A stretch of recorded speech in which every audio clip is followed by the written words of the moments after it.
मरीज़ हमारे पास जो आते हैं ना, उन मरीज़ों की जो हमसे शिकायतें होती हैं डॉक्टरों से, अगर आप उसको एनालिसिस करें ना, मैं अपने 35 साल तजुर्बे, 40 के करीब होने वाला, बल्कि उस तजुर्बे की, और आपको भी तजुर्बा होगा, ज़ाहिर है 5-7 साल से आप भी मरीज़ों को देख रहे हैं, कि जो मरीज़ों को हमसे शिकायत होती है ना, अमूमन वो हमारी टेक्निकल एक्सपर्टीज़ के बारे में इतनी ज़्यादा नहीं होती। होती है कभी कभी वो भी, कि जी उसने ऑपरेशन गलत कर दिया, उसने टीका गलत लगा दिया, उसने मेरी तशख़ीस सही नहीं की।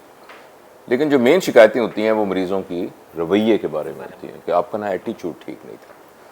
हमें ये बात बड़ी समझनी चाहिए कि जो मरीज़ हमारे पास आता है ना, तो वो पंजाबी सराइकी में जैसे कहते हैं कि उत्ते अल्लाह तले तुसा, यानी वो ये कह रहा होता है कि भाई ऊपर अल्लाह है और नीचे सब कुछ आप ही हैं बस।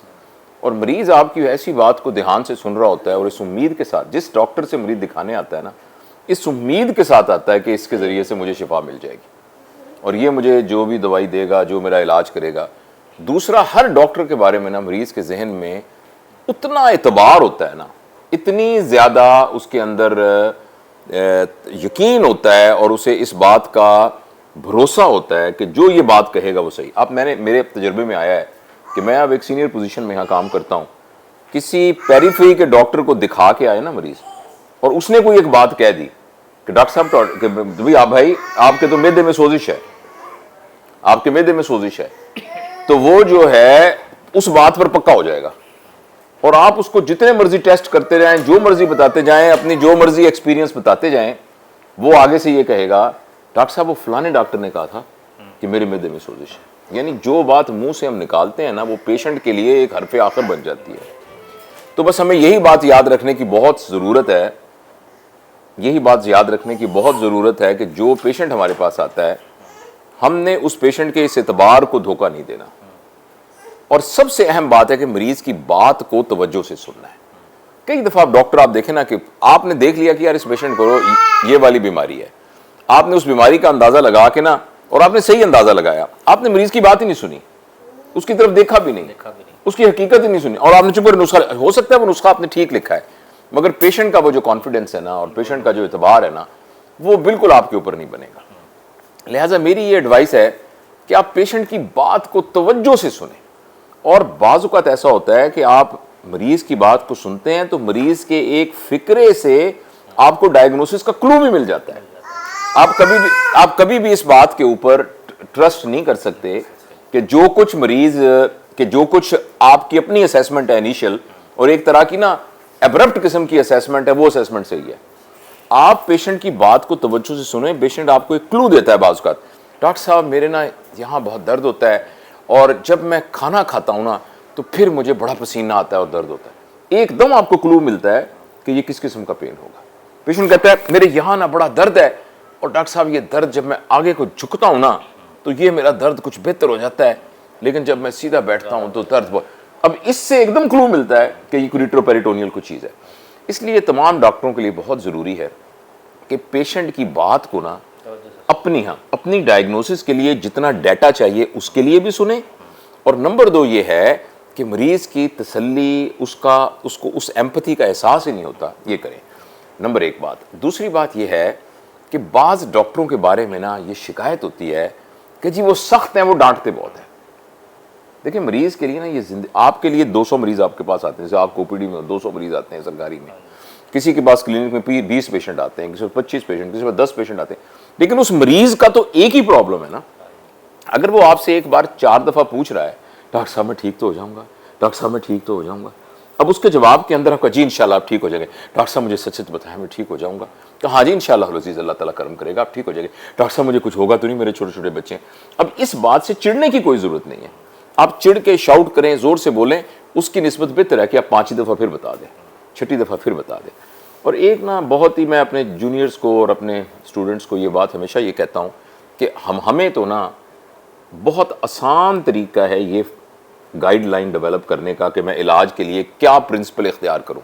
वो सिंपल है कि आपके लिए अगर मेरी उम्र का कोई बंदा आए तो आपने ये सोचना है कि इसकी जगह पर मेरे सके वालिद हों तो मैंने उसका क्या इलाज करना है।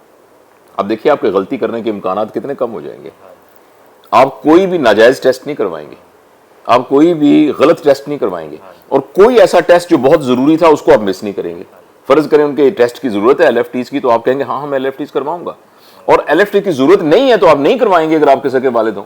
तो इस तरीके से, इसी तरह छोटी कोई बच्ची आई है तो आप ये सोचेंगे कि यार ये मेरी छोटी बहन की तरह है, ये मेरे दादा की तरह है, ये मेरी वाइफ की आपके किसी लड़की की उम्र है तो मेरी बहन की तरह है। यानी आप जो है ना इस तरीके से अगर इस नज़र से आप उनको देखेंगे तो आपके अंदर एम्पैथी क्रिएट हो जाएगी। और आखिरी बात जो सिलसिले में करने लगा हूँ वो ये है कि पेशेंट के साथ ना हमारा एक कॉन्ट्रैक्ट है, और वो कॉन्ट्रैक्ट ये है कि हमने उससे कहा हुआ है कि ये इतने पैसे आप हमें फ़ीस देते हैं, उसके बदले में मैं अपनी ये सर्विस देता हूँ। अगर आप सरकारी नौकरी करते हैं, इसके बदले में हुकूमत मुझे तनख्वाह देती है और मैं आपके साथ, ये हमारा कॉन्ट्रैक्ट है पेशेंट के साथ, ये हमारा एक कॉन्ट्रैक्ट है। लेकिन उस कॉन्ट्रैक्ट में ये बात शामिल नहीं है कि मैं आपके ज़रिए से कुछ इनडायरेक्ट पैसे भी कमा रहा हूँ।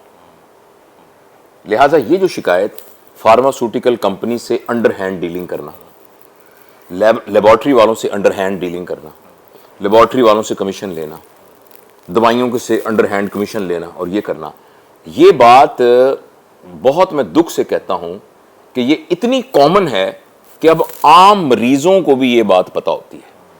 मरीज ये आके कहता है जी दवाई डॉक्टर साहब ने लिखी थी, वो डॉक्टर साहब के अपने क्लिनिक के अलावा कहीं से भी नहीं मिलती, और किसी को दिखाते हैं तो वो कहते हैं ये तो हमें दवाई का पता ही कोई नहीं है।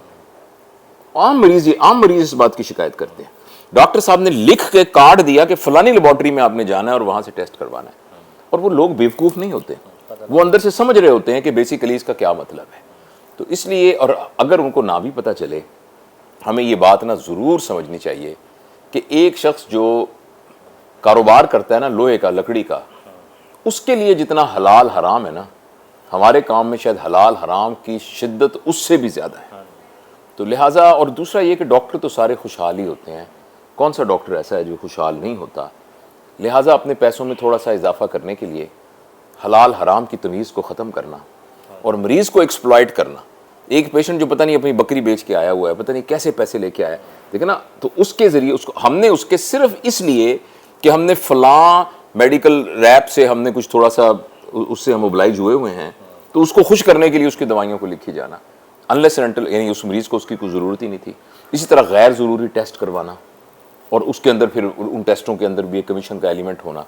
तो ये बहुत ज़रूरी है कि हम अपनी आखिरत के लिए और एक माशरे में नेकी फैलाने के लिए इस चीज़ को बहुत अच्छे तरीके से ख्याल रखें। ये कुछ बातें थी, और कुछ पूछना चाहें आप? Thank you.